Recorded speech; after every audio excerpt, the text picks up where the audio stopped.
akavuga yuko yabishatse kuva kera, ndetse n'uwitwa Ismael Mwanafunzi wagiye gukorera ibiganiro byiwe kuri YouTube channel yitwa Ismael Mwanafunzi, ndetse n'uwitwa Alphonse Muhire Munana wagiye kwikorera kimwe nka Mwanafunzi, ndetse n'uwitwa Martin Nyijabo wagiye gukorera kuri NC, ndetse n'uwitwa Anita Pendo wagiye gukorera kuri Kiss FM, ndetse n'abandi banyamakuru bagiye basezera mbere yuko ibindi bigenda biba. Muri ibi rero twagenda tuvuga abanyamakuru bagiye bagaragara nk'uko bakoreraga RBA mbere na hose, bakaba kuba basezera, ariko nyuma y'uko inama iteranye bakaba baza kuba babagarura. Ibyo turaza kubibabwira. Nyaboneka fata umwanya ukande subscribe dushyigikire kuri iyi channel, kandi wandike comment liking video niba wayikunze. Kora subscribe nta kiguzi bigusaba. Abandi bahinduwe mu bayobozi ba RBA turagenda tubamenyesha. Muri RBA ubwo haherutse kubaho inama idasanzwe y'ikubaga yabaye kuri wa gatanu Ugushyingo 2024 igamije mu gucisha umweyo ndetse no kumurika inguni zidakora neza, bakakuba babasha kuba bavugutira umuti kino kibazo. Ubwo kuri ibibazo byagiye bitandukanye byagiye bivugwa muri iyi nama yabaye kuri wa gatanu, ubwo hari abagiye bahindurirwa imirimo yabo bakoraga muri RBA. Abahinduriwe muri abo twavuga nk'uwitwa Dive Uwayo, dusanzwe tuzi nk'ukora ibiganiro kuri televiziyo y'u Rwanda, ariko akaba yaje ko yahindurirwa kuri uyu mwanya akaba umuyobozi mukuru wa radiyo RBA. Ndetse uyu Dive Uwayo akaba yaje kuba yungirizwa n'uwitwa nyina w'umuntu Ines Giselle. Byongeyeho kandi twavuga nk'uwitwa Munyarukumbuzi Emmanuel wagizwe umuyobozi mukuru wa televiziyo y'u Rwanda, akaba kuba yaje asimbura uwitwa Munyangingo Kennedy weguye kubera imikorere yiwe igayitse amaze igihe kinini agaragaza. Ndetse uyu Munyarukumbuzi Emmanuel akaba kuba yaje yungirizwa n'uwitwa ufite inema Remy Maurice, akaba kuba agiye kungiriza uyu Munyarukumbuzi Emmanuel. Ndetse twavuga nk'uwitwa Rutikanga Paul waje kuba agizwa umuyobozi ushinzwe imikoranire n'abafatanyabikorwa, ndetse n'uwitwa Uwera Clarisse wagize ushinzwe abakozi muri iki kigo cya RBA. Murumva yuko haje habamo impinduka zigiye zitandukanye muri RBA, impinduka zidasanzwe yuko zakorwa umunsi umwe, ariko byaje kuba biba, ndetse haza no kuba hakwirukanwa abakozi bajya muri 12 tuvize kubabwira mu kanya.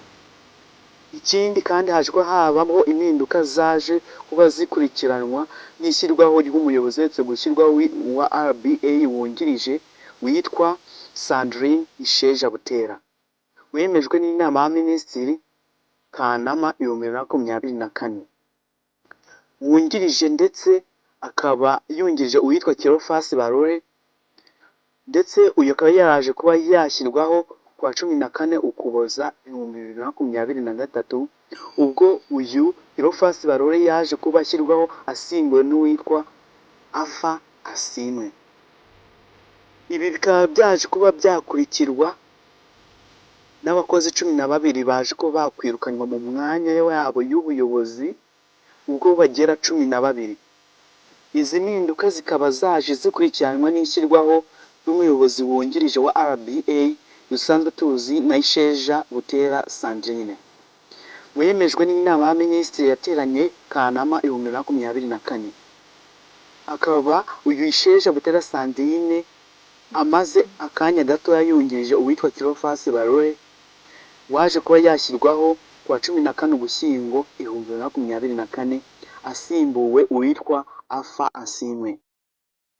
Ibi bikaba byaje kuba byakurikirwa na none n'abakozi 12 bagaragaje yuko badakora neza, bakaba baza kuba bakwirukanywa mu kigo cya RBA bakirukanwa namerekeza.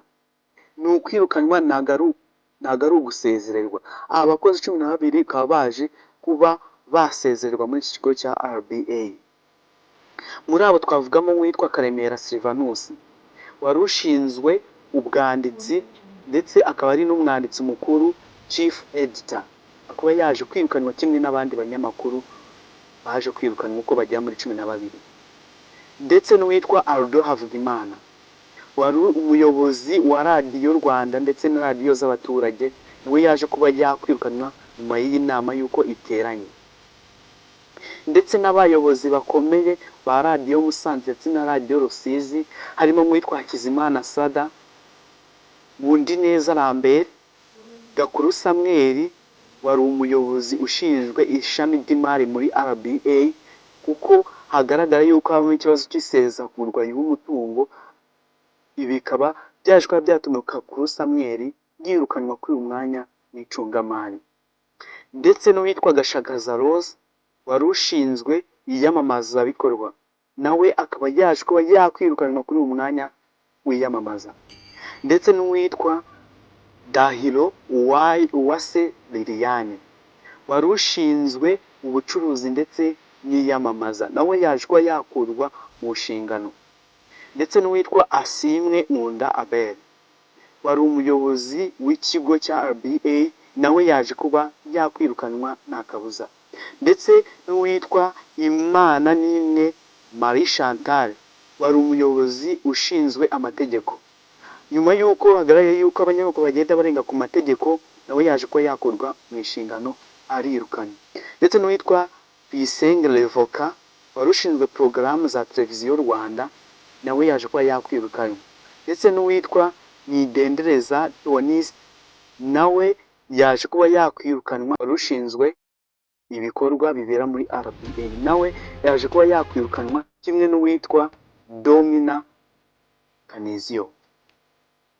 Ubwo RBA yari imaze kubigirwa n'abakozi bagera muri 400 uko bakora umunsi ku munsi.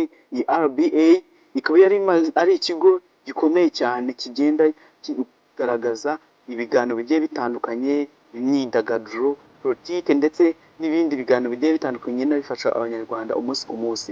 Nyuma y'uko bigaragaye yuko iki kigo kigenda kigaragaza ibibazo bigiye bitandukanye kuri bayobozi bamwe namwe, byaje kuba byatuma abayobozi 12 bahagarariye abandi bazi ko bakwirukanwa ndetse bakaba banakurwa mu nshingano.